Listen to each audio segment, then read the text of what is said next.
Hello dear student. आज का जो टॉपिक है वो चक्रवृद्धि ब्याज का किस्त वाला सवाल है।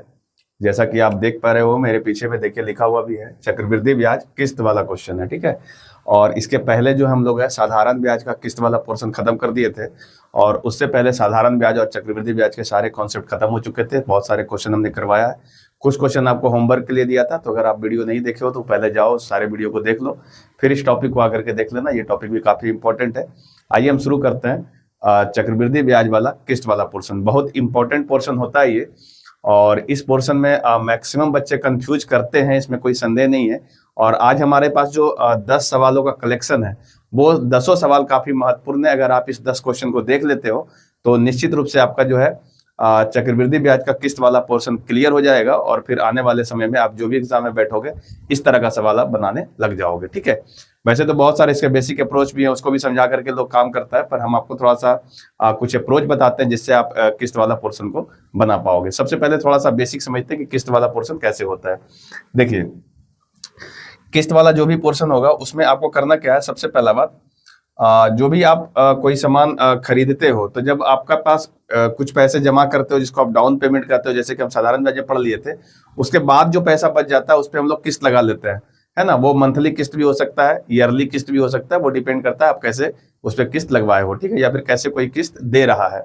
तो किस्त वाला पोर्शन जो है ना चक्रवृद्धि ब्याज वाला, साधारण ब्याज का तो बहुत सिंपल था, हमने वीडियो डाला, आप देखे होगा, आपको समझ में आ भी गया होगा।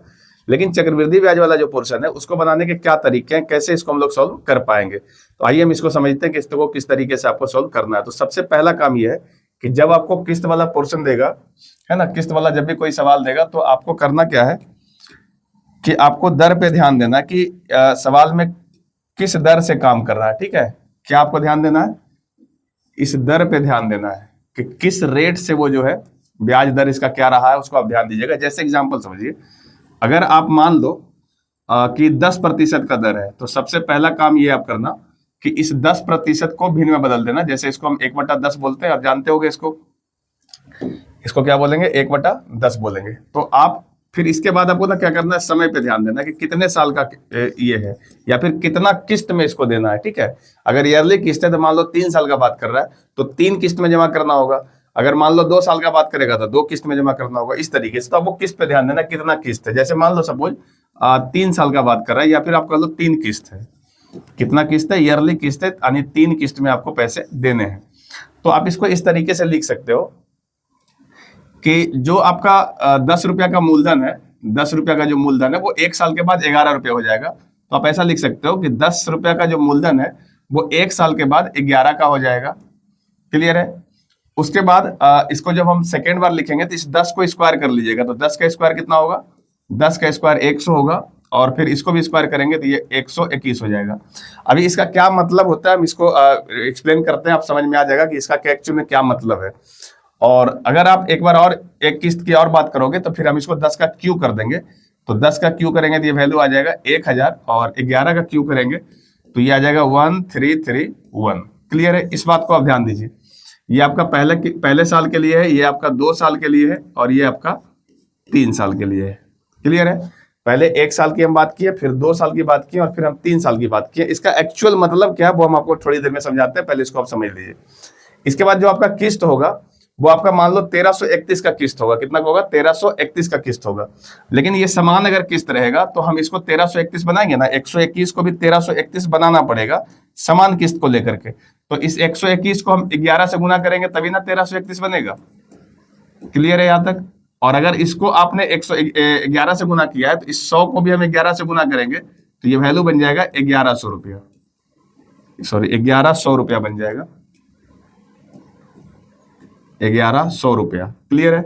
इसके बाद आपको क्या करना है, वो जो आपका पहला 1 साल का बात चल रहा है ये 11 रुपये, इसे भी 1331 बनाइए, तो इसको हम 121 से गुना करेंगे तब ये 1331 बनेगा। और जब इसको आप 121 से गुना करोगे तो इसको भी 121 से गुना करना पड़ेगा, और ये वैल्यू बन जाएगा आपका 1210 रुपया। क्लियर है। अब ये एक्चुअल में क्या कहना चाहता है उसको हम थोड़ा समझाते हैं। सबसे पहला काम है ये देख लो कितना रुपया टोटल है जो आपका कर्ज है, 1210 रुपया, 1100 रुपया और 1000 रुपया। अगर हम इस सबको जोड़ दें तो ये जीरो का तो जीरो हो गया, और इधर से 0 0 और 1 1 हो गया, ये 0 ये 1 और ये 2, तो ये 3 हो जाएगा, और ये 1, 2 और 3, यानी 33 10 रुपया का जो कर्जा है उसे आप 3 किस्त में लौटाओगे, 1331 के किस्त में लौटाओगे, तो आपका टोटल देना कितना पड़ेगा? तो 1331 को आप 3 बार करोगे तो ये 3 से गुना हो जाएगा, अर्थात 3 3 तिया 9, 3 तिया 9 और ये 3, 3993 रुपया में सेटल हो जाएगा। इसका मतलब ये हुआ कि यदि आपके पास 3310 रुपया का टोटल कर्जा है, यानी इस पे आपने ईएमआई लगाया है, अर्थात ये आपका मूलधन है, क्लियर है, जिसपे आपने ईएमआई लगवाया है, और अगर आप 1331 रुपया का 3 बराबर किस्त दोगे तो ये आपका 3993 रुपया टोटल आपको पड़ेगा, और ये 3310 रुपया का कर्जा आपका खत्म हो जाएगा। अब ये बात आप समझ पाए होगे ना, जनरली जितने भी वीडियो हैं सभी में यही चीजें करके बताया जाता है कि 1331 का किस्त हो जाता है, ठीक है। ये आपका जो है, ये आपका ऋण हो गया, जितना रुपया पे आपने किस्त लगाया है, क्लियर है, और ये 1331 जो आ रहा है ये आपका प्रत्येक किस्त है, क्लियर है। और यही करके जो है मैक्सिमम वीडियो में लोग इसको सॉल्व कर लेते हैं, और जनरली हो जाता है, इसमें कोई दिक्कत नहीं है। पर इसका एक बेसिक अप्रोच क्या है, इसको हम क्यों ऐसा करते हैं, इसके बारे में थोड़ा समझते हैं। देखिए, इसका कहने का ये मतलब है, समझिएगा बात को। देखिए क्या किया आपने, पहले आपने ये किया है कि जो 10 रुपया की राशि है उसे 1 साल के बाद अगर लौटाना चाहते हो तो ये 11 रुपया में लौटेगा। 10 रुपया की जो राशि है, अगर आप 10% के हिसाब से इसका रेट चला होगा, तो अगर 1 साल में लौटाना चाहते हो तो ये 10 रुपया का कर्जा 1 साल के बाद 11 रुपया में खत्म हो जाएगा, क्लियर है। और जब आप इसका स्क्वायर कर देते हो, तो 10 का स्क्वायर कर देते हैं तो ये हो जाता है 100। 10 का स्क्वायर कितना हो गया? 100। और इस 100 रुपया का जो राशि है वो 121 रुपया में खत्म होता है। कितना में? सेकेंड किस्त जो है 121 रुपया में। 100 रुपया की जो राशि है, अगर आप इसको 10% के हिसाब से इंटरेस्ट लगाओगे तो ये 100 रुपया के बदले आपको 2 साल के बाद, सीधा ये 2 साल के बाद कितना देना पड़ेगा? 2 साल के बाद ये देना पड़ेगा 121 रुपया, क्लियर है। और जब इसको आप क्लिक क्यू कर लो तो ये 1000 हो जाएगा, और इस 1000 के पहले 1000 के बदले आपको देना पड़ेगा 11 का क्यू किए थे, कितना आया था? 1331 रुपया। यानी अगर आप इसको 1000 लिए हो, इस 1000 को 3 साल के बाद लौटाना चाहते हो तो 1331 रुपया में ये खत्म हो जाएगा। ये इसका कहने का मतलब हुआ। लेकिन यदि हम ये चाहते हैं, मेरी बात को ध्यान से सुनिएगा, यदि हम ये चाहते हैं कि प्रत्येक किस्त को बराबर रखते हुए हम 3 किस्त में इसको चुकाएं, तो ये किस्त को बराबर करना होगा, मतलब इस पैसे को बराबर करना होगा।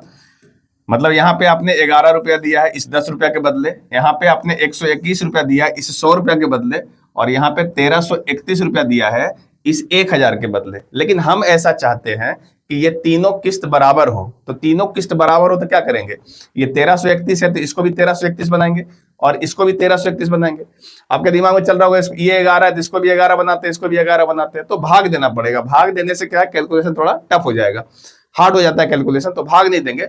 हम जो बड़ा वैल्यू उसी को बनाएंगे। जैसे ये 1331 है तो ये 1331 रहने देते हैं, इसको 121 को 1331 बनाइए। तो इसको 1331 बनाने के लिए आपको क्या करना होगा? इसको 11 से गुना करना पड़ेगा, इसको 11 से गुना करना पड़ेगा। जब ये 11 से गुना होगा तो ये 100 रुपया जो ये भी 11 से गुना हो जाएगा, और ये जो वैल्यू है बन जाएगा आपका 1100 रुपया, क्लियर है। ये बन जाएगा आपका 1100 रुपया, समझिएगा इसको बहुत ध्यान से। और इस 11 रुपया को यदि आप 11 रुपया को यदि आपने बनाना चाह रहे हो 1331 रुपया, तो इसको 121 से गुना करना पड़ेगा, और ये 121 से गुना होगा तो ये 10 भी 121 से गुना होगा, और ये वैल्यू बन जाएगा 121 और एक 0 आएगा, यानी 1210 बन जाएगा। अब देखो इसका क्या मतलब है, इसको जरा आप समझिए।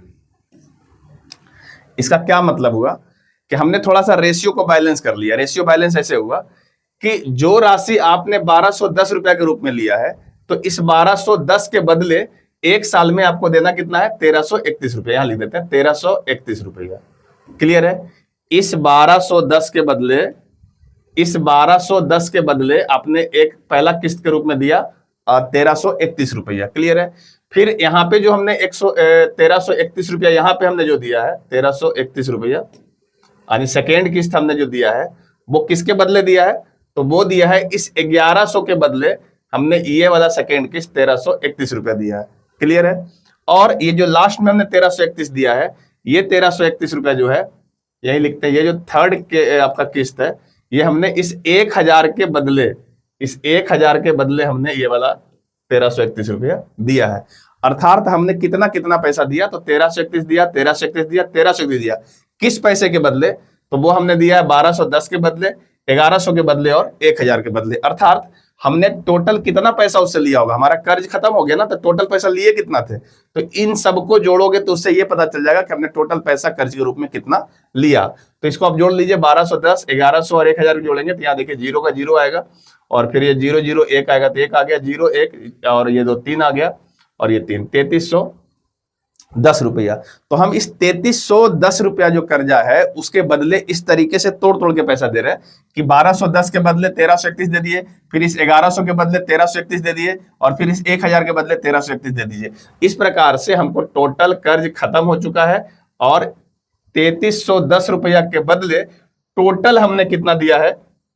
तो टोटल हमने दिया है 1331 मल्टीप्लाई 3, यानी 3 बार दिया है, तो ये आ गया 399 और 3, 3993 रुपया में हमारा कर्जा खत्म हुआ। क्लियर है यहाँ तक? और 3993 में खत्म तो हो गया जब हम किस्त के रूप में दिए, तो कितना का अभी हमें ब्याज देना पड़ा है? तो आप यहाँ से ब्याज भी कैलकुलेट कर सकते हो कि कितना का ब्याज हमको पड़ गया। तो 3993 हमको देना पड़ा है, जबकि हमारा कर्जा कितना था? 3310 रुपया। तो हमारा ब्याज कितना आ गया? देखो 3 में से 0 गया तो 3, 9 में से 1 गया तो 8, और 9 में से 3 गया तो ये बच गया 6, और 3 में से 3 गया तो 0, यानी 683 रुपया का हमको ब्याज देना पड़ा है। क्लियर है? 683 रुपया का ब्याज हमको देना पड़ा, यदि आप किस्त के फॉर्म में दिए तो। लेकिन यदि आप सोचिए कि यदि आप 3310 रुपया का कर्जा लेते और इसको किस्त के फॉर्म में ना दे करके 3 साल के बाद इकट्ठे लौटाते, तो आपको ब्याज ज्यादा देना पड़ता। ये 683 में काम नहीं चलता। अगर आप इसको 3 साल बाद लौटाने जाते, 3 साल बाद, तो फिर आपको ये मिश्रधन ऐसे निकालना पड़ता ना, ए बराबर मूलधन इंटू 1 प्लस R/100, और 3 साल में लौटाते तो ऐसे निकालना पड़ता। इतना पैसा देते तब खर्चा मतलब आपका काम चलता। और आप निकाल के देखिएगा, ये आपका मिश्रधन है, ये आपका मूलधन है, जब इसमें आप घटाओगे तो जो ब्याज आएगा वो इस ब्याज से ज्यादा आएगा। क्लियर है? लेकिन अगर आप किस्त के फॉर्म में लौटा दिए तो आपको ब्याज कम देना पड़ेगा। क्लियर है यहाँ तक? और क्यों ऐसा करते हैं इसके पीछे वजह समझ में आ गया? तो इतना करके तो आप सवाल नहीं बनाओगे ना एग्जाम में। एग्जाम में जब आप बैठोगे तो सवाल कैसे बनेगा? तो सवाल बनाने के लिए आपको वही आपका पुराना जो मेथड है, जैसे सब लोग इस्तेमाल करते हैं, वैसे ही आपको करना है, जिसकी चर्चा हम यहाँ पे शुरू में कर रहे थे। क्लियर है? क्या करोगे? सबसे पहला काम है दर पे ध्यान दोगे, और दूसरा समय और किस्त पे ध्यान दोगे। तो हम इस तरीके से लिखेंगे, दर को पहले भिन्न में बदलेंगे, फिर हम 10 से 11 कर लेंगे, फिर इसका स्क्वायर करेंगे, तो आपका 10 से क्या हो जाएगा? 100 हो जाएगा, 100 से 121 होगा, और फिर 10 का फिर क्यू करेंगे तो 1000 से 1331 हो जाएगा। क्लियर है? यही जो बड़ा वाला वैल्यू आया 1331, इसी को किस्त मान लेंगे, और इधर से सारे किस्त को समान कर देंगे, क्योंकि सवाल का डिमांड होता है कि सभी किस्त समान किस्त है। ठीक है? तो जब हम सबको बराबर करेंगे तो इधर वाला भी रेशियो चेंज होगा ना, क्योंकि ये आपका रेशियो के फॉर्म में है ना, तो सभी रेशियो क्या हो जाएगा? चेंज हो जाएगा।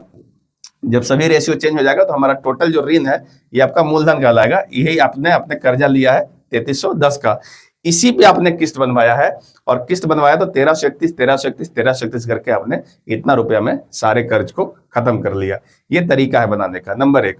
दूसरी बात, कई बार इसको हम लोग बाई फॉर्मूला भी बनाते हैं। अगर आपको बहुत परेशानी हो बनाने में तो हम आपको एक फॉर्मूला दे देते हैं, आप उस फॉर्मूले से बना सकते हैं। देखिए वो फॉर्मूला भी बहुत आसान है, अगर आप ध्यान से इसको देखेंगे तो आपको फॉर्मूला भी समझ में आ जाएगा। ठीक है? देखिए यहाँ पे एक फॉर्मूला होगा, यहाँ पे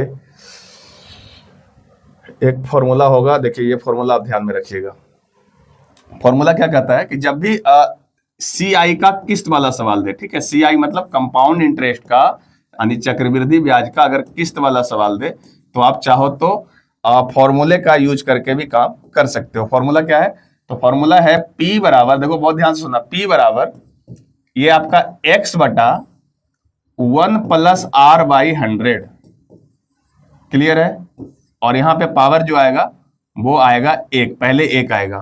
क्लियर है? अब यहाँ पे आपको कंफ्यूजन क्या है वो समझिए। ये जो P है आपका मूलधन है, P क्या है? मूलधन है, जितना पे आपका किस्त बनेगा, जिस राशि पे आपका किस्त बनेगा, जो पैसा आपने कर्जा लिया है, ये आपका P है। X जो है यहाँ पे, X जो है ये आपका किस्त है कि कितना कितना का किस्त होगा, तो X का हम किस्त मान लें। क्लियर है? और ये 1 प्लस आर बाई 100 करेंगे, पावर 1 करेंगे। जितना किस्त रहेगा उतना बार लिखना पड़ेगा। जैसे अभी एक किस्त है तो एक बार लिख दिए, अगर मान लो 2 किस्त होता तो इसमें एक और जुड़ जाता, x बटा 1 प्लस आर बाई 100, और यहाँ जो पावर है वो 2 हो जाता। ठीक है, अगर 3 किस्त होता तो हम कहते x बटा 1 प्लस आर बाई 100 और यहाँ पे 3 हो जाता। वैसे अगर 4 किस्त होगा तो ऐसा ही ये बढ़ता रहेगा। क्लियर है यहाँ तक? और इस फॉर्मूले का आप यूज करके सभी किस्त वाले सवालों को बना सकते हो। ध्यान दे दीजिए, इसमें आपका काम हो जाएगा। क्लियर है?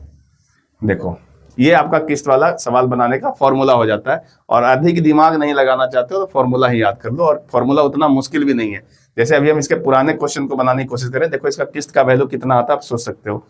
अगर हम ये कह दें कि हम जो पैसा लिए हैं मूलधन के रूप में, यानी मेरा जो कर्जा है, यहाँ लिख देते हैं, हमारा जो कर्जा है, अगर मान लो सपोज कि P बराबर पुराना वाला ही वैल्यू लो, जितना आपने पुराना पहले लिया था उसी वैल्यू को ले लो। देखो कितना का कर्जा था, तो 3310 रुपया का टोटल कर्जा था। अगर आप 3310 रुपया का कर्जा लो, 3310 रुपया का, और आपके पास जो रेट है, दर है, वो आपका अगर 10% रहे, ठीक है, तो आप बताइए कि किस्त का वैल्यू क्या होगा। यदि इसको 3 किस्त में आपको देना है, 3 किस्त, और ये तीनों किस्त कैसा है, तो वार्षिक है। अगर ऐसा सवाल है कि 3 वार्षिक किस्तों में चुका दीजिए, तो आप किस्त का वैल्यू बताइए। तो यहां से आप इसमें रख करके x का वैल्यू निकालोगे तो 1331 ही आएगा। देखो एक बार करके देख लो, p का वैल्यू क्या रखोगे, तो 3310 बराबर, ये आपका किस्त का मान है x बटा 1 प्लस r बाई 100, तो r का वैल्यू 10 है तो 10 बाई 100 का पावर 1, और प्लस x बटा 1 प्लस 10 बाई 100 का पावर 2, प्लस x बटा 1 प्लस 10 बटा 100 का पावर 3। इसको हम सॉल्व करेंगे तो देखो यहाँ से x तो सभी में कॉमन है, तो हम चाहो तो कॉमन वैल्यू निकाल लो, और यहाँ पे जो वैल्यू आने वाला है, ये देखो 0 0 कट जाएगा तो ये आ जाएगा 11 बटा 10, तो ये 10 ऊपर चला जाएगा ना, तो ये 10 बटा 11, प्लस इसमें करेंगे तो 0 0 खत्म हो जाएगा, ये भी नीचे 10 बटा 11 आएगा, लेकिन स्क्वायर करोगे तो 121 बटा 100 होगा, तो 100 चला जाएगा ऊपर और नीचे आ जाएगा 121, प्लस इसमें Q आएगा तो इसको हम लोग करेंगे 1000 बटा 1331। क्लियर है? ये तो 0 0 कैंसिल हो जाएगा, कुछ ऐसा आएगा, और ये वैल्यू है 3310। अब इसको यदि आप सॉल्व करने जाओगे तो आप खुद देख लो, ये आएगा x इंटू इसका एलसीएम कितना आ जाएगा, तो 1331। अब यहाँ देखो 121 आएगा ना, तो ये 121 0, इसको यदि हम सॉल्व करेंगे तो ये आ जाएगा 1100 आ जाएगा 1100, और इसको हम सॉल्व करेंगे तो ये आ जाएगा 1000। अब देखो ये ऊपर वाला जब जोड़ोगे, ये ऊपर वाला जब जोड़ोगे इस वाले वैल्यू को, तो इतना सबको जोड़ने के बाद ये 3310 ही तो आएगा, तो ये वाला वैल्यू ऊपर से खत्म हो जाएगा और बच जाएगा x बराबर आ जाएगा 1331। तो यही आपका किस्त का वैल्यू है, इससे भी आपका उत्तर आ जाता है, पर थोड़ा सा आपको इसमें सॉल्व करना पड़ेगा। क्लियर है? इस तरीके से आप सवाल बना सकते हो। अब आप आइए कुछ सवाल पे देखते हैं कि सवाल को किस तरीके से अप्रोच करना चाहिए। आपको एक और हिंट दे देते हैं थोड़ा सा यहीं पे, कि चूंकि आप चक्रवृद्धि ब्याज का किस्त वाला सवाल बनाओगे तो आपको ऑप्शन भी दिया जाएगा, है ना। तो जब आपको ऑप्शन दिया जाएगा तो आप इसकी मदद भी ले सकते हो, इससे भी आपका काम आसान हो जाएगा। देखो कैसे ले सकते हो, ध्यान से देखना। जैसे आप जब इस सवाल को बनाने जाओगे और किस्त निकालने जाओगे, तो जो भी किस्त में आपका ऑप्शन तो देगा ना, किसी भी सवाल में ऑप्शन तो देगा, तो वह जो ऑप्शन होगा उस ऑप्शन पे ध्यान देना। जैसे मान लो ए बी सी और डी 4 ऑप्शन दिया हुआ है। क्लियर है? तो हम क्या करेंगे, अगर मेरा 1331 का किस्त है, 1331 का किस्त है, और हमने सभी को 1331 बनाया भी है ना, तो हम क्या करेंगे, इस ऑप्शन को चेक करेंगे। अगर हमसे किस्त का वैल्यू पूछेगा तो हम ऑप्शन को चेक करेंगे कि ये जो हमारा ऑप्शन है वो क्या 11 से कटता है या नहीं कटता। क्योंकि ये 11 में मल्टीप्लाई चल रहा है, देखो सबसे पहले 11 से चेक करेंगे। जो ऑप्शन 11 से कटेगा वही किस्त का मान होगा। अगर 11 से नहीं कट रहा है या फिर दो वैल्यू 11 से कट रहा है, तो फिर आप 121 से चेक कर लेना कि 121 से कट रहा है या नहीं। क्लियर है? फिर 121 से भी अगर आप क्लियर नहीं कर पाओगे तो फिर 1331 से चेक करना कि क्या हुआ वैल्यू 1331 से कट रहा है या नहीं। पहले किसे चेक करोगे, पहले 11 से चेक करना। इस वाले हिसाब से आपको रेट देखना है कि कितना परसेंट है, तो 10% का रेट है। तो हम 10% को कैसे लिख दिए थे, 10 से 11 लिखे थे, तो इसीलिए बोल रहे हैं कि 10 से 11। अगर यहाँ 5% का रेट होता तो 5% को 1/20 बोलते हैं ना, तो ये 20 से 21 हो जाता। तो पहले चेक करते 21 से, क्लियर है, 21 से चेक करते, 21 से नहीं काम बनता तो 21 के स्क्वायर से चेक करते, अर्थात 441 से चेक करते। अगर उससे भी क्लियर नहीं हो पाता तो 21 का क्यूब करेंगे, उससे चेक करके देखेंगे। तो इस तरीके से आप चेक करोगे तो आप ऑप्शन से भी छांट सकते हो, क्लियर है। अभी अगर उतना समझ नहीं आया है तो दिमाग नहीं लगाइए, पहले अप्रोच समझिए, क्योंकि बेसिक अप्रोच समझ के अगर आप लॉजिकल चीजें लगाओगे तो ये आपके लिए ज्यादा अच्छा होगा। अगर आपको बनाने लगोगे तब इस चीजों का आप अप्लाई करिएगा, आपको सब समझ में आ जाएगा। देखिए आपका जो पहला सवाल है, देखिए स्क्रीन पे दिख रहा है, पहला सवाल क्या बोला है। पहला प्रश्न है कि 21,000 का ऋण 10% वार्षिक चक्रवृद्धि ब्याज की दर से 2 बराबर वार्षिक किस्तों में चुकाया जाता है, प्रत्येक किस्त का मान क्या होगा। क्लियर, हम तो ऑप्शन लेते नहीं जनरली, क्योंकि समझाना होता है तो ऑप्शन हम नहीं लेते हैं। जब आप सेट प्रैक्टिस करोगे तो वहां पे आपको ऑप्शन मिल जाएगा। कितना का ऋण है, तो देखिए ऋण दिया हुआ है आपका, ऋण दिया हुआ है आपका 21,000 का, क्लियर है, और 10% वार्षिक आपका ब्याज है, और 2 बराबर किस्तों में दोगे। तो क्या करेंगे, सबसे पहले इस 10% को भिन्न में बदलेंगे तो ये 1/10 आ जाएगा। अब देखो ऐसे लिख लेंगे, 10 से 11 हो जाएगा, चूंकि 2 किस्तें तो 2 बार लिखेंगे, 10 से 11, फिर इसको स्क्वायर करो, 100 से 121, क्लियर है। आपका किस्त होगा यही 121, ठीक है। तो इसको भी 121 बनाएंगे तो 11 से गुना करना पड़ेगा ना। जब इसको 11 से गुना करोगे तो ये भी 11 से गुना हो जाएगा, तो ये पैसा हो जाएगा 110, और ये पैसा 100 का 100 ही रहेगा। तो आपका टोटल कितना पैसा देना होगा, तो ये आप जोड़ लो, ये 210 रुपया, यही आपका 210 रुपया का ऋण है। इसी ऋण के बदले आप जो है 121 का और 121 का 2 बराबर किस्त दे रहे हो। किसके बदले, 121 के बदले। तो ये हमारा क्या है, यही हमारा ऋण है 121। लेकिन वास्तव में हमारा ऋण कितना है, तो वास्तव में हमारा ऋण है 21,000। तो हम क्या करेंगे, इस 21 के बदले, 210 के बदले हम कहेंगे हमारा इसका सही मान कितना है, तो 21,000 है। तो 1 का सही मान कितना होगा, तो 1 का सही मान आ जाएगा 1,000। क्लियर है, यहां तक 1,000 आएगा या 100 आएगा। देखो 0 0 खत्म हो जाएगा, ठीक है, 2100 आएगा, 2 ही 0 आएगा, 2100, ठीक है। देखो 2100, 1 का मतलब 100 आएगा, और हमें को चाहिए क्या, हमको चाहिए किस्त का वैल्यू पूछा ना, प्रत्येक किस्त बताइए। तो किस्त कितना का है, किस्त है 121 का, तो हम यहां से 121 का मान निकाल देंगे, तो ये आ जाएगा 121 और मल्टीप्लाई 100, अर्थात 12,100 का सही हमारा किस्त होगा, यही इसका उत्तर है। देख लीजिए उत्तर यहाँ पे दिया हुआ है 12,100। तो यही अप्रोच होगा आपका बनाने का। ध्यान रखिए, जो आपका दर दिया हुआ है पहले उस दर को भिन्न में बदलिए, फिर यहाँ से जितने किस्त के बारे में कहा उतनी बार इसको लिखिए। पहले जैसे 10 से 11 लिख दिए, दूसरी बार इसका स्क्वायर करके, तीसरी बार इसका क्यूब करके, चौथा बार इसका पावर 4 करके। पर जनरली 2 या 3 किस्त में ही आपका सवाल जनरल कंपटीशन में आता है, तो आपका काम हो जाएगा, ठीक है। अब एक सवाल और देखो, इसके बाद क्या है, नेक्स्ट क्वेश्चन। अगला क्वेश्चन कह रहा है कि एक व्यक्ति 8,820 की 2 बराबर किस्तों में ऋण चुकाता है। देखो यहाँ पे किस्त का वैल्यू दिया हुआ है, किस्त का वैल्यू कितना है, 8,820 की 2 बराबर किस्तों में ऋण को चुकाता है। यदि ब्याज की दर 5% वार्षिक है तो मूलधन ज्ञात करिए। यहाँ पे आपसे मूलधन पूछा है कि मूलधन बताइए कितना होगा, क्लियर है, किस्त दिया हुआ है यहाँ पे, लेकिन 5% का रेट है ना, तो आप क्या करिए, 5% को क्या करोगे, 1/20 बोलेंगे, 1/20, तो यहां से हो जाएगा ये 20 से 21 हो जाएगा, 20 से 21 हो जाएगा। लेकिन कितना किस्त है, तो 2 बराबर किस्त है, तो यहाँ पे 2 बार इसको लिखना होगा। तो 20 का स्क्वायर कर लो तो ये आ जाएगा 400, और इधर से 21 का स्क्वायर करोगे तो ये आता है 441। क्लियर है यहां तक, 441। अब इसको हम क्या करना है, इसके बाद आपको क्या करना है, 441 का किस्त मान लेना है। यही 441 क्या है, किस्त के रूप में है, तो हम इसको भी 441 बनाएंगे ना, क्योंकि 2 बराबर किस्त है। तो हम इसको 21 को भी हम 441 बनाने के लिए 21 से मल्टीप्लाई करेंगे, तब तो ये 441 बनेगा। और इसको अगर मल्टीप्लाई करोगे तो इसको भी 21 से मल्टीप्लाई करना पड़ेगा, तब ये वैल्यू आपका कितना आ जाएगा। तो 20 गुने 21 कर लो, तो 20 गुने 21 करोगे तो 21 दूनी 42, अर्थात 420 रुपया आएगा। क्लियर है। अब देखो 420 रुपया और 400 रुपया जोड़ के कितना आ रहा है, तो 20 और ये 820 रुपया। यही 820 रुपया आपका क्या है, 820 रुपया मूलधन है। क्लियर है। और आपका किस्त कितना का आया, तो किस्त आया आपको 441 का। अब आपका एक्चुअल में किस्त कितना है, एक्चुअल में 8,820 रुपया का, और हमारा है 441। तो हम ऐसा बोल सकते हैं कि जिसे हम कह रहे हैं 441 का किस्त है, उसका सही मान है 8,820। क्लियर है यहां तक? तो एक का सही मान निकाल सकते हो। तो एक का जब सही मान निकालोगे तो इसको 441 से भागा देना पड़ेगा, और इसको अगर करोगे तो ये शायद 2 बार में कट रहा है, अर्थात 20 बार में ये कट जाएगा पूरा पूरा। अब हमसे पूछा है मूलधन बताइए, तो मूलधन कितना है 820। तो 820 का सही मान क्या होगा, तो 820 का सही मान हो जाएगा 820 मल्टीप्लाई 20। इसको अब गुना कर दीजिए, देखिए कितना आता है।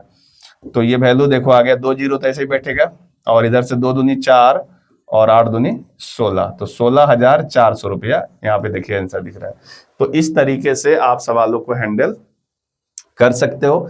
जनरली किस्त वाला सवाल उतना हार्ड नहीं होता है, आप आसानी से इस सवालों को बना सकते हो। ठीक है, और कुछ सवाल है, देखिए ये सब सवाल आप देखो कैसे बनाओगे। नेक्स्ट क्वेश्चन देखिए क्या है कि 6,620 का ऋण 10% चक्रवृद्धि ब्याज पर 3 बराबर किस्तों में चुकाया जाता है, तो प्रत्येक किस्त कितनी की होगी। देखिए सेम सवाल है ये, पर आपको 3 किस्त में चुकाना है। देखो क्या करना, सबसे पहला काम है दर को बदलना। 10% है तो 10% को हम लोग 1/10 बोलेंगे। 3 किस्त में तो 3 बार लिखो कि 10 से 11 हो गया, फिर यहां से स्क्वायर करोगे तो 100 से 121 हो गया, और फिर यहां से 1000 करेंगे तो 1000 से 1331 होगा। 3 बार लिखना होगा। किस्त 1331 का है तो इसको 11 से मल्टीप्लाई करना होगा, तो ये भी 11 से मल्टीप्लाई हो जाएगा, और इसको 121 से मल्टीप्लाई करना होगा तो ये भी 121 से मल्टीप्लाई होगा। समझ में आया बात? अब देखो टोटल मूलधन कितना आ रहा है, तो यहां से देखो ये टोटल मूलधन आ गया 1210 का, ये आ गया 1100 का, और ये तो 1000 है ही। तो टोटल आपका आ गया इधर से 10, 3 और 3, 3310 का, और 3310 का, और किस्त रहा आपका 1331 का। क्लियर है? पर आपका जो मूलधन है यहाँ देखो क्लियर हुआ कि 6,620 रुपया का ऋण है, हमारा ऋण आया है 3310 रुपया का। मतलब ये कि 3310 का सही मान कितना है, तो ये है 6,620। तो यहाँ से एक का सही मान निकाल दो, तो एक का सही मान आ जाएगा 6,620 और बटा 3310। तो ये आपका 0 से 0 कैंसिल हो गया, और ये 2 बार में कट रहा है। क्लियर है?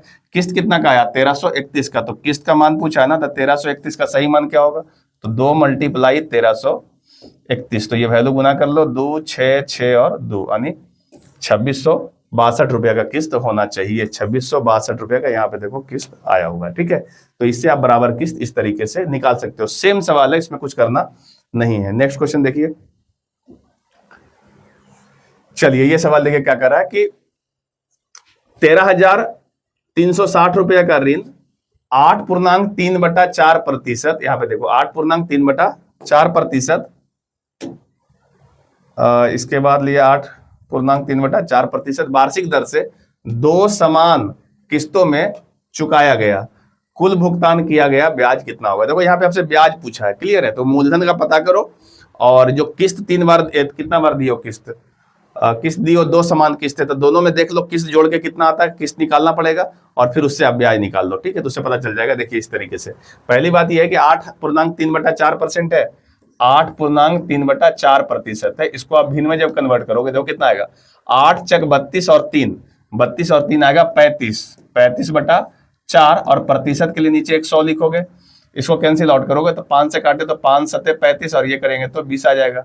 अब ये कटेगा नहीं तो यार है 7/80। क्लियर है? तो इसको 2 बार लिखना पड़ेगा, तो लिखेंगे 80 से हो जाएगा ये 87, 7 बढ़ जाएगा, और फिर इसका हम स्क्वायर करेंगे क्योंकि 2 किस्त है ना, तो जब स्क्वायर करेंगे तो ये वैल्यू कितना आ जाएगा, तो स्क्वायर करने से ये आ जाएगा 8 8 64 यानी 6400 आएगा, और 87 का स्क्वायर करो। ठीक है, 87 का स्क्वायर करो या 87 मल्टीप्लाई 87 कर लो। क्लियर है?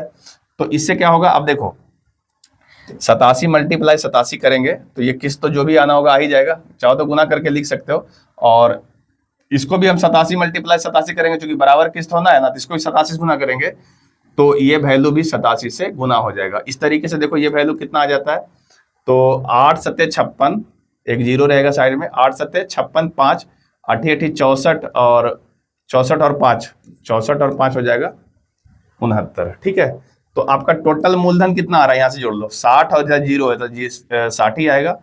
9 4 13 का 3 बाकी, 1 6 6 12 1 13, 13,360 रुपया का कुल मूलधन है। ठीक है, और आपके पास ब्याज कितना आया है, तो ब्याज सॉरी आपके पास टोटल देना कितना पड़ा है, तो देना पड़ा है आपको इंटू यानी 87 मल्टीप्लाई 87, 2 बार देना पड़ा है ना, 87 मल्टीप्लाई 87, इतना पैसा हमको देना पड़ा है। अब इसको आप गुना करके यहाँ पे लिख दोगे कि कितना पैसा आ रहा है, ठीक है। और उसके बाद ब्याज निकालने के लिए क्या करोगे, तो ब्याज निकालने के लिए इसका अंतर ले लोगे। जब इसका आप अंतर ले लोगे ब्याज निकालने के लिए, तो यही अंतर जो है आपका ब्याज देगा। क्लियर है। इसका कहने का ये मतलब हुआ कि इतना का हमारा ऋण था और जब हम चुकता किए दो बार समान किस्त देके तो इतना रुपया देना पड़ा, इतना रुपया आपको देना पड़ा है। तो जितना ज्यादा पैसा देना पड़ा है वही आपका ब्याज होगा। क्लियर है।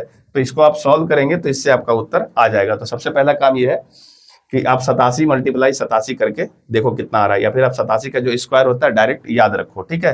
का स्क्वायर करोगे ना तो 87 का स्क्वायर आ जाएगा 75 69, ठीक है। और इसको 2 से गुना कर लो, देखो कितना आ रहा है। तो 9 दूनी 18 का 8 बाकी 1, 6 दूनी 12 का 2 बाकी 1 मिनट, 9 दूनी 18 का 8 बाकी 1, 6 दूनी 12 1 13 का 3 बाकी 1, 5 दूनी 10 और 1 11 का 1 बाकी 1, 7 दूनी 14 और 1 15, 15,138 रुपया। यहाँ पे आप इसको माइनस करोगे तो इसमें क्या करो, आप घटा लो 15,138 में घटा लो 13,360 रुपया को, इससे ब्याज निकल जाएगा। देखो कितना आ रहा है, 8 में से 0 गया तो 8 आ गया, यहाँ देखो 13 में से 6 गया तो 7 आ जाएगा, और यहाँ बच गया आपका 0, यानी 10 में से 3 जाएगा तो ये आपका 7 आ जाएगा, और यहाँ पे बच गया 4, तो 4 में से 3 गया तो आपका 1 आ जाएगा, अर्थात ये आ रहा है आपका 1778 रुपया। अब देखो यहाँ पे ब्याज कितना दिया हुआ है, 1778 रुपया, यही इसका सही जवाब होगा। तो ऐसे आपको थोड़ा बनाना पड़ेगा, थोड़ा बहुत स्क्वायर वगैरह आप याद रखना, क्योंकि स्क्वायर वगैरह याद रहने से आपका कैलकुलेशन फास्ट हो जाता है, ठीक है। तो आपका 4 क्वेश्चन हो चुका है। 5वां क्वेश्चन देखिए क्या है। 5वां क्वेश्चन है कि 10,000 रुपया का ऋण पहले वर्ष 10% और दूसरे वर्ष 20% की दर पर 2 बराबर किस्तों में चुकाया जाता है, किस्त की राशि क्या होगी। देखो यहाँ पे क्या किया गया है कि आपका जो इससे पहले वाला जो सवाल था वो पूरे समय में आपका जो दर था वो समान था, यहाँ पे आपका 2 अलग अलग दर दे दिया है। पहला दर है 10%, दूसरा दर है 20%, और 2 किस्त में चुकाया जा रहा है। तो पूछा किस्त की राशि क्या होगी, और मूलधन दिया हुआ है आपका, यानी जो पैसा आपने कर्जा लिया वो है आपका 10,000 रुपया। क्लियर है।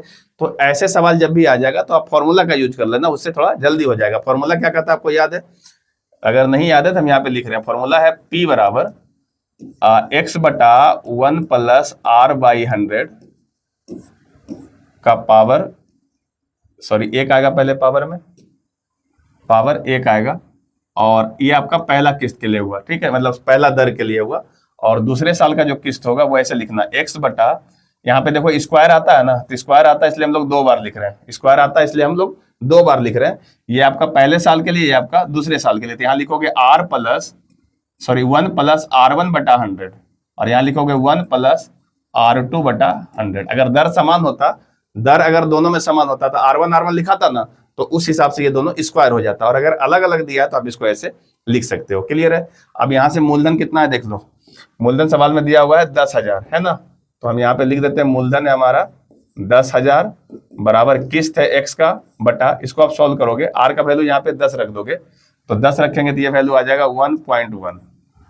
क्लियर। चूंकि यहाँ पे आप जैसे ही 10 रखोगे, यहाँ पे आप 10 रखोगे तो ये आपका 0.1 आ जाएगा ना, 1 में 0.1 जोड़ेंगे तो 1.1 आएगा, प्लस ये होगा x बटा, यहाँ पे आप 10 रखना, पहले साल के लिए 10 रखना, तो ये आएगा 1.1, और मल्टीप्लाई यहाँ पे आपको 20 रखना है, दूसरा ये आपका कितना रखना है 20, तो 20 रखोगे तो ये वैल्यू आएगा 0.2, अर्थात ये 1.2 आ जाएगा।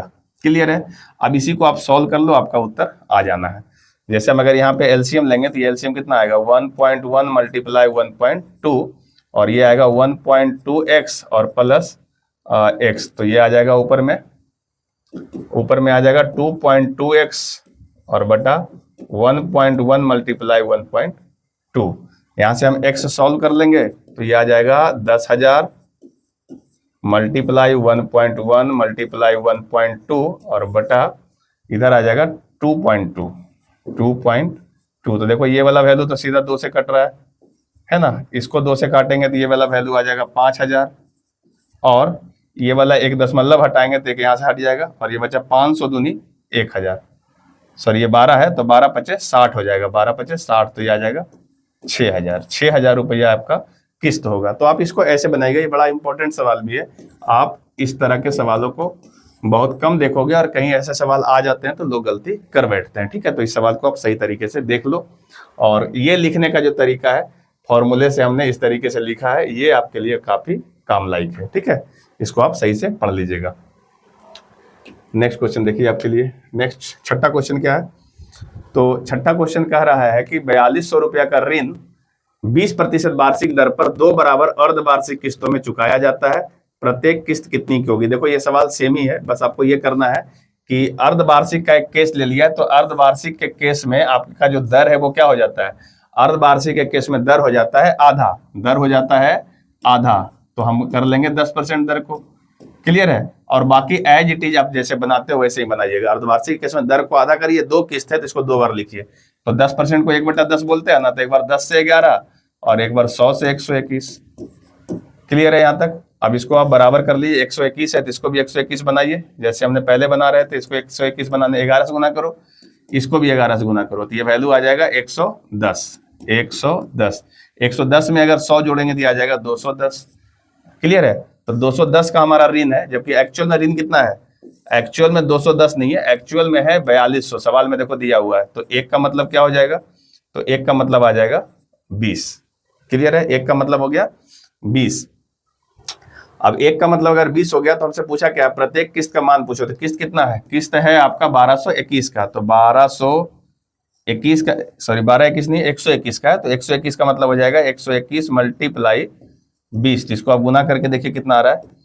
तो ये आ गया 2 एकम 2, 2 दूनी 4 और ये 2, 2420 रुपये। एक जीरो आएगा, 2420 रुपये। यहाँ देखो 2420 रुपये किस्त आया। तो ये सवाल बड़ा अच्छा है, क्योंकि अर्धवार्षिक वाला बहुत कम देखने को मिलेगा। तो अर्धवार्षिक के केस में दर को आप आधा कर लेना। अर्धवार्षिक के केस में दर क्या हो जाता है? तो आधा हो जाता है। आप जानते हो ये चीजें, और उसी से आप इस सवाल को बनाओगे तो बहुत इजीली बन जाता है। नेक्स्ट क्वेश्चन देखिए, क्वेश्चन नंबर 7 करा कि 5250 का ऋण 3025 की 2 बराबर किस्तों में चुकाया जाता है। ब्याज की वार्षिक दर क्या होगी?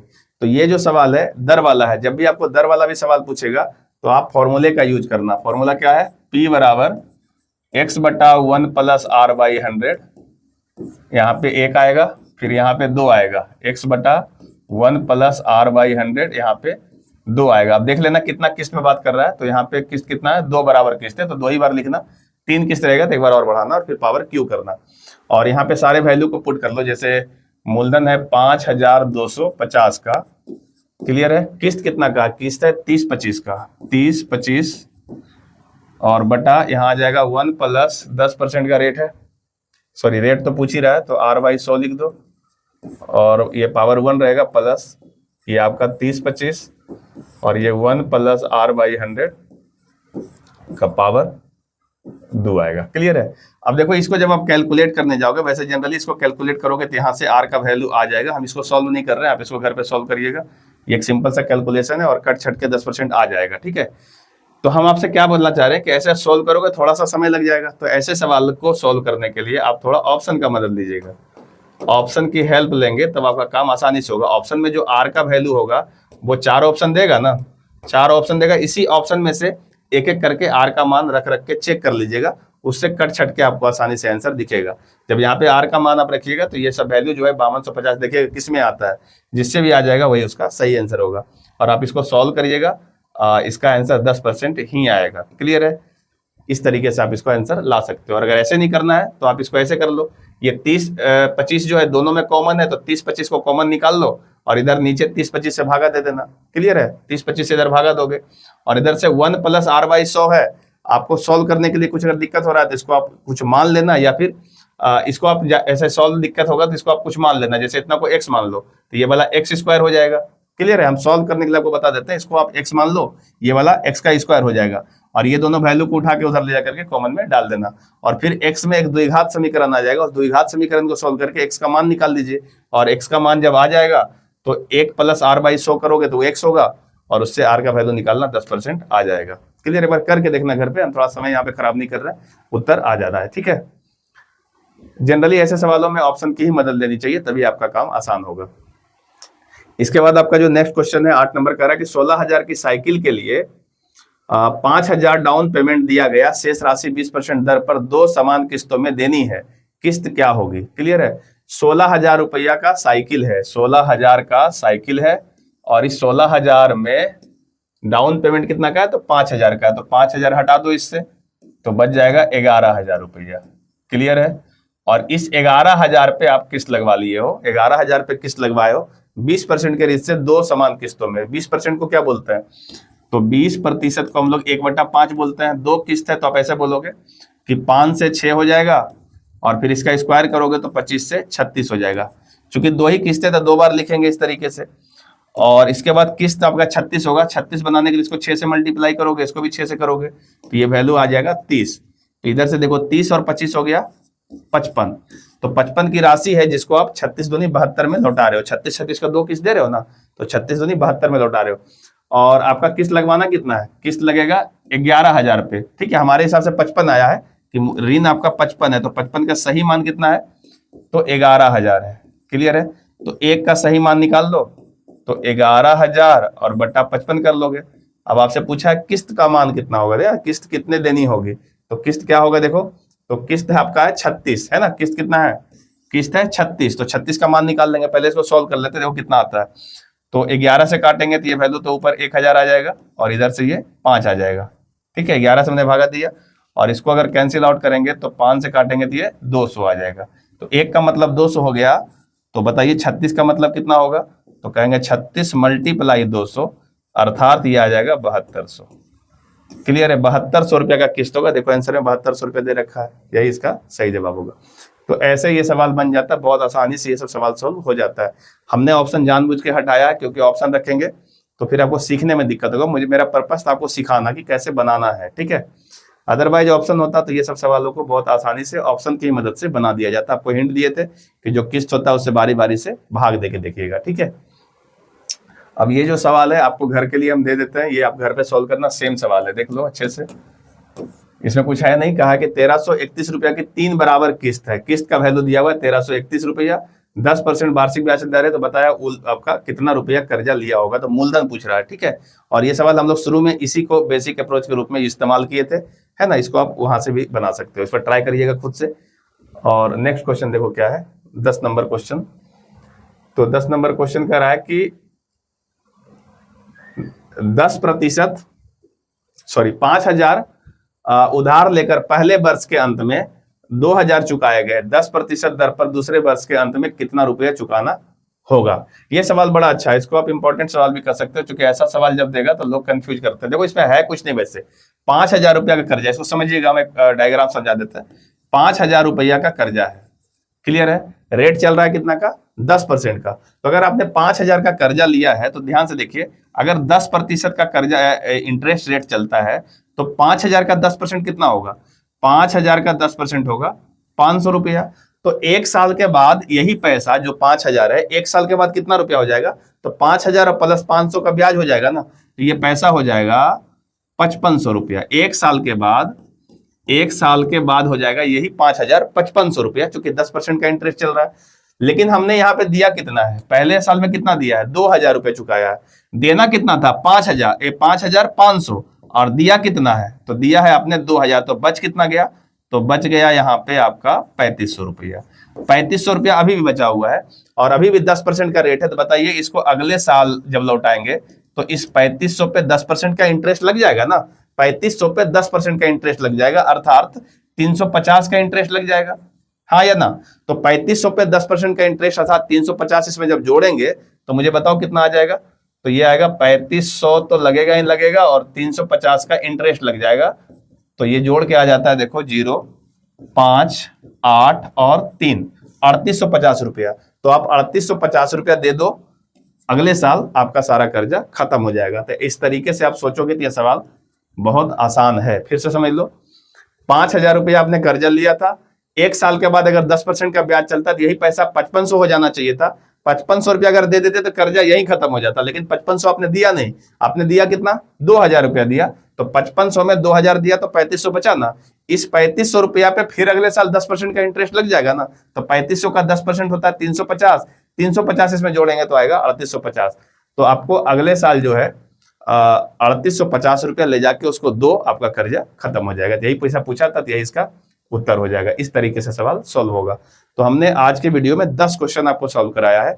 10 सवाल काफी इंपॉर्टेंट है और थ्योरी को सीखने के लिए बहुत अच्छा है। इन 10 सवालों को अगर आप प्रैक्टिस करोगे और ध्यान से देखोगे तो आप ये जो चक्रवृद्धि ब्याज का किस्त वाला पोर्शन है आसानी से समझ सकते हो, सीख सकते हो। ठीक है, हम फिर आपको कह रहे हैं कि जब भी आप कोई भी स्टूडेंट हमारे वीडियो पे आ जाए तो आपको सिर्फ सीखने के पर्पज से आना है। यदि आपको आता है तो आपके लिए हमारा वीडियो कभी भी काम नहीं देगा।